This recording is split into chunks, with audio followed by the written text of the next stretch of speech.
You cannot be destroyed. The living entity is indestructible, immeasurable, and eternal.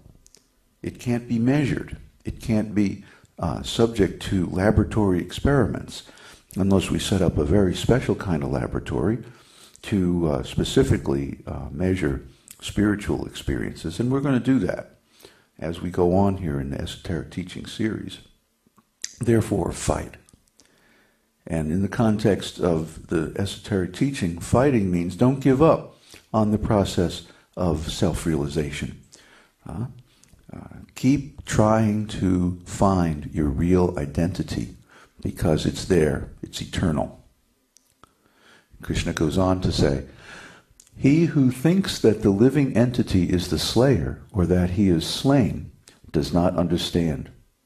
One who is in knowledge knows that the self slays not, nor is slain. There's a poem by T.S. Eliot that starts out very similar. You can look it up as part of your homework. But if we think that we are killed when the body dies, then we're an illusion. We don't understand. Or if we think that we are killing someone, or we are doing anything, we have missed the point. We are not the doers because we're not this body. In this material world, everything is done by the laws of nature, the laws of karma. And we'll get more into that when we discuss astrology and stuff like that, karma. But one who is in knowledge knows that the self slays not, nor is slain. For the soul there is never birth nor death, nor having once been does he ever cease to be. He is unborn, eternal, ever existing, undying, and primeval.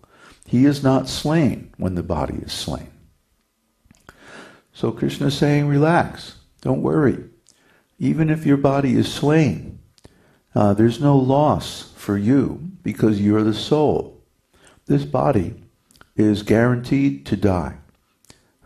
That which has a beginning has an end.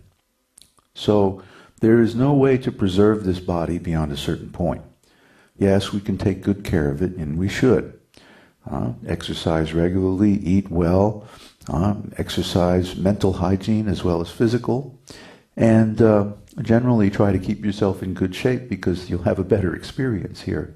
But you can't maintain this body eternally.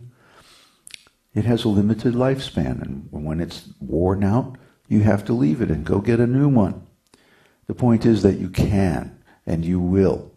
And what you learn in this body, spiritually, is yours forever. What you learn from a material standpoint stays with the body, because the mind, the material mind, is part of the body. But the soul is separate from the body. So when you expand your spiritual consciousness, that results of that work remain with you forever. It can never be taken away from you by anything outside of yourself. However, if we give up that spiritual knowledge and we accept the idea that we are this body, then we can easily lose our spiritual consciousness. And that's what's happening in this material world, folks. If you want to know why this world seems so crazy and irrational sometimes, like a bunch of animals running around, well, that's because people identify with their material body. And as soon as we do that, then we are ruled by the material senses. And the material senses say, me, mine, mine, I. Get it while you can.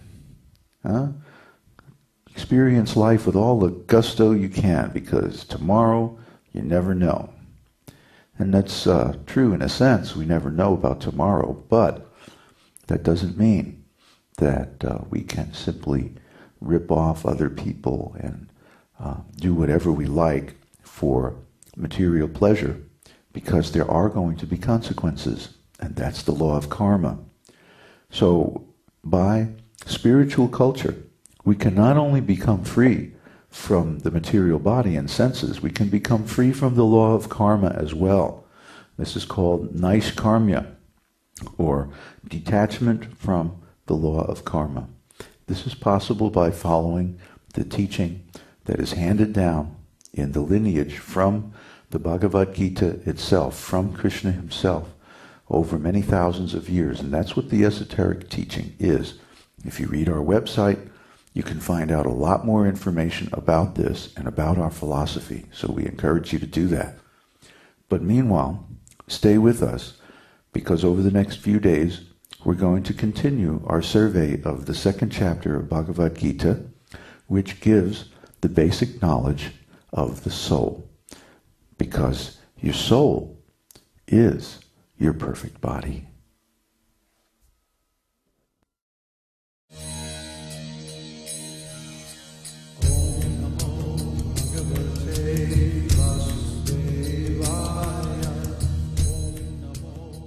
This is David Hughes, hoping you've enjoyed this installment of Your Perfect Body, our podcast from the esoteric teaching.